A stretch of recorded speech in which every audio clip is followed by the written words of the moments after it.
Цаг видео үзүүлж байна. Дэлхийн түүхэн дэх хамгийн хүчтэй тагнуулын байгууллагуудын нууц. Хүндрэлтний ДНК-гийн төвшин дагуулгддаг нэгэн чанар бол бусдыг тандах, нууцыг илрүүлэх юм. Тэгвэл хүндрэлтний яг энэ чанараас үүдэн бий болсон зүйл бол дэлхийд даяарх тагнуулын байгууллагууд билээ. Өдгөөтэд маш нууцлаг хаалттай болоод зарим талаараа аимшигтай үйл ажиллагаа явуулж байна. Тэгвэл дэлхийн хамгийн том 10 тагнуулын байгууллагын үйл ажиллагаа үүхдүүхийг танилцуулъя. 10. Израиль, Моссад. Израиль улсын Моссад тагнуулын төв газар нь дэлхийн 2 дугаар дайны дараа байгуулагдсан бөгөөд анхандан ердөө зохицуулах хороо гэж нэрлэгддэг байжээ. Гэвч анх байгуулагдаж байх үедээ тийм ч нэр хүндтэй байгаагүй бөгөөд байгуулагдсанаас бүтэн жилийн дараа л үйл ажиллагаагаа явуулж чадах үд зохион байгуулалттай болсон байна. Гэтэл удалгүй тус байгууллагын хэд хэдэн офицер баривчлагдсанаар үйл ажиллагаа нь зогсжээ. Харин 1952 онд Ирсэр Харе тус байгууллагын удирдлагыг авч хөл дээр нь босгосон байна. Ингээд 1960 онд Моссад тагнуулын байгууллага Өмнөд Африкт нацист номлолыг ухуулж байсан Адольф Эйхманыг баривчилжээ. Мөн 1972 оны Мюнхений Олимпийн үеэр Израилийн хөнгөн атлетикийн тамирчдыг үе болноор нь хөнөөсөн эмгэнэлт хэрэг гарсан юм. Энергийн дараа Моссад улс орныхон тамирчдыг хөнөөсөн араб балуурчдыг олж хэрцгийгээр хөнөөсөн байна. 9. Америк нэгдсэн улсын тагнуулын төв газар. 1947 онд эхлэлийг нь тавьж 1950-ад онд ерөнхийлөгч Айзенхауер байгуулсан тагнуулын төв газар нь дэлхийн тагнуулын түүхэнд хамгийн ихээр нэр гарсан байгууллага юм. Хүйдэн дайны үед буюу 1960-ад онд Кубад болсон гахаан булангийн мөргөлдөөний үеэр тагнуулын төв газар нь Фидель Кастрогийн коммунист дэглэмийг түлхэн унагсан Кубын бослог гаргагчдад туслалцаа үзүүлжээ. Гэвч энэ нэргээд аимшигтай үр дүнд хүргэсэн юм. Учир нь Америк нэгдсэн улсын тагнуулын төв газар Кубын төрийн эргэлтэнд тусалсан уг үйл явдлын дараа зөвлөлт холбоот улсынхан Кубын эргэн тойронд цөмийн зэвсэг нуусан байсныг олж мэдсэн юм. Үүгээрч зогсохгүй тагнуулын төв газар нь Вьетнамын дайнд мөн оролцжээ. Тодорхойлбол тэд өөрсдийн бар төслийн хүрээнд мэдээлэл олж авах зорилгоор Өмнөд Вьетнамын армийг хойд Вьетнамд оруулж байж байна.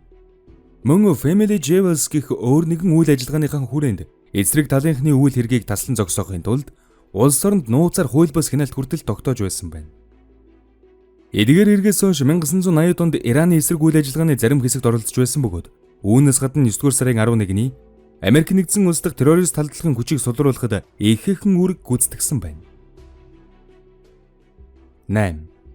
Их Британи, Ми-6. Ми-6 бол Их Британийн засгийн газрын олон жилийн түүхийг агуулж байгаа маш том байгууллага юм. Энэ байгууллага нь анх 1569 онд үүсгэн байгуулагдсан боловч 1912 онд өнөөгийн хэлбэрээр нь бүрэлдэн тогтжээ. 1930-аас 1940-од оны үед Ми-6 дэлхийн шилдэг тагнуулын агентлагуудын нэг тооцогдож нэр хүнд нь ихэд өссөн байна. Дэмж учраас Америк нэгдсэн улс дэлхийн 2 дугаар данд орох үеэр Америкийн тагнуулуудыг сургахад Ми-6 гол үүрэг гүйцэтгсэн юм. Харин 1980 болон 90-од оноос илүү нээлттэй тэргүүлэх ач холбогдолтой агентлаг болсон байна. Ми-6-гийн хүч одоо ч сулраагүй бөгөөд Левийн иргэний дайны үеэр гэмтэрэг үйлдэж ард иргэдийг зовлон дунагсан олон хэрэгтнүүдийг барьж таслан зогсоож байна. 7. Герман, BND. 1956 онд буюу хүйдэн дайны үеэр байгуулагдсан холбооны тагнуулын байгууллага нь энэ төрлөөр үйл ажиллагаа явуулдаг дэлхийн бусад байгууллагуудаа томоохонд тооцогддог. Улс дотроо 300 цэгт байршдаг 6500-аар ажилчнуудтай тус байгууллага нь үүсгэн байгуулагдсныхаа дараа Орос зэрэг бусад орны тагнуулын газруудыг ихээхэн танддаг байжээ. Мөн тэд ойрох дорнодын бүсийг гаргууд танддаг бөгөөд тус бүсэд 1967 онд гарсан 6 өдрийн дайныг ч урьдчилан мэдэж байжээ.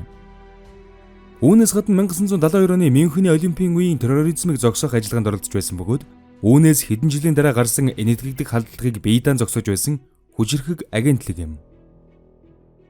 Гэвч тэд үргэлж ариун шударга үйл ажиллагаа явуулж байгаагүй бөгөөд тухайлбал 2005 онд тэдний Германы олон сэтгүүлчдийг тагнаж байсан нь илэрсэн байна. Мөн тэд зөвхөн гарууд сар дамжуулж 220 сая мета өгөгдлийг авч хадгалдаг болохон мэдэгдэж байжээ. 6. Орос, КГБ. Бүх тагнуулын газрын өвөг эцэг гэгддэг КГБ нь дэлхий дээр хамгийн нууцлаг хаалттай тагнуулын алба гэдгээрэн алдартай.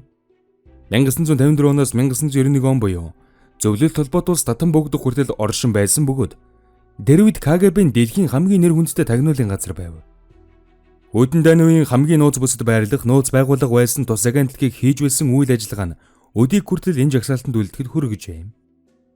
Ихэнх үеийн тус байгууллага нь тагнуулын ажлыг өндөр түвшинд гүйцэтгэж Америкийн нэгдсэн улсын төрийн нууцад хүртэл нэвтэрдэг байж.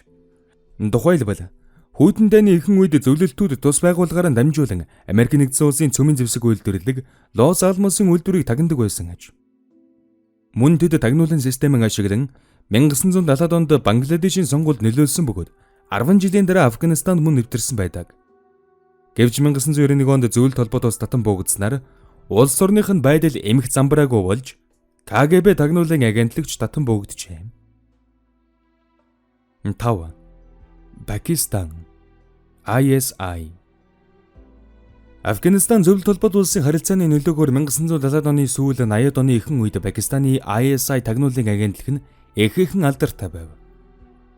Учир нь дээрх мөргөлдөөний үеэр ISI агентлаг Афганистаны талд тусламж үзүүлж, улмаар Америк нэгдсэн улсын тагнуулын төв газартай холбоо тогтоон санхүүгийн тусламж авч байсан юм. Харин 1990 онд зөвлөлт холбоот улс задарч ихсдийн дараа Афганистанд иргэний дан гарахад ISI талибуудын талд дэмжлэг үзүүлж байжээ.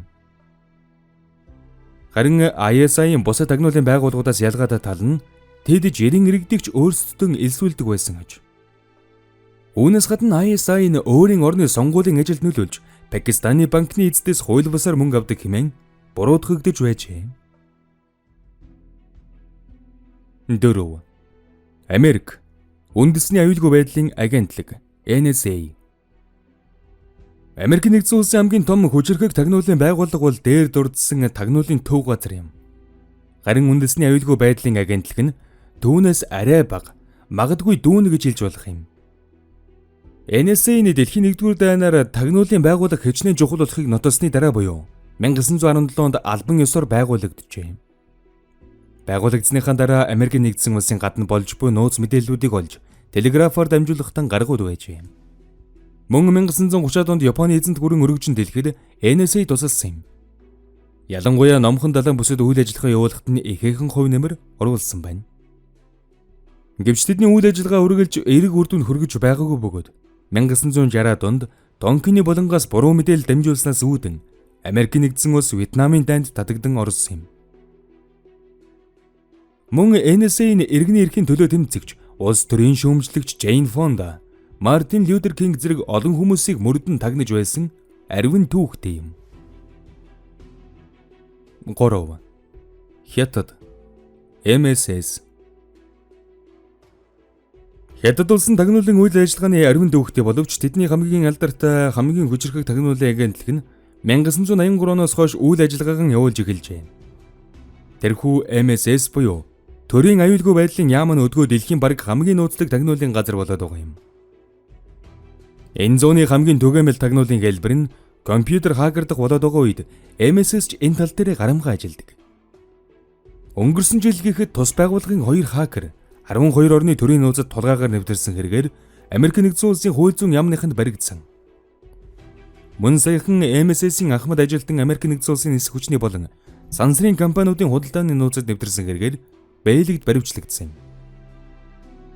Гэвч хамгийн сонирхолтой нь MSS нь Хятад улсын эдийн засгийн хурдцтай өсөлтийн нэг шалтгаан гэж үздэг. Учир нь тус байгууллага бусад улсын оюуны өмчийг тагнуулын үйл ажиллагаа ашиглан хулгайлан авч улс орондоо дөөрөөлгөн хийх боломжийг бүрдүүлдэг байна. 2. Куб DI DI нь 1960-ад оны эхээр Кубын хувьсгалын дараа байгуулагдсан бөгөөд дээр дүрдсэн зөвлөлтийн КГБ-тэй нягт холбоотой байсан бөгөөс үндсэндээ тэднээс суралцсан гэж хэлж болно. Тиймээс л тухайн үед зөвлөлт холбоот улс Кубын ойролцоо цөмийн зэвсэг нууцаар байрлуулж чадсан нууц нь үүнтэй холбоотой байж. DI нь Никарагуа, Чили, Венесуэл зэрэг бусад орнууд дахь зүүнний хөдөлгөөнийг дэмждэг байжээ. Зүүнний хөдөлгөөн гэдэг нь коммунист үзэл баримтлал гэсэн үг юм. Харин саяхан Куб болон DI агентлаг нь хойд солонгосыг сэргээн босгох зорилгоор зэвсэг илгээж байсан илэрсэн байна. Сүүлийн үед тагнуулын байгууллагын шинжээчид Кубын тагнуулын газрыг дэлхийн шилдэгүүдийн нэг гэж үзээд байгаа бөгөөд тэд Иран, хойд солонгос зэрэг улсуудтай нэгт холбоотой ажилладаг байна. 1. Америк OSS. Америкийн нэгдсэн улсын тагнуулын байгууллага болох OSS нь 1942 онд буюу тус улсын тагнуулын төв газраас ч өмнө байгуулагджээ.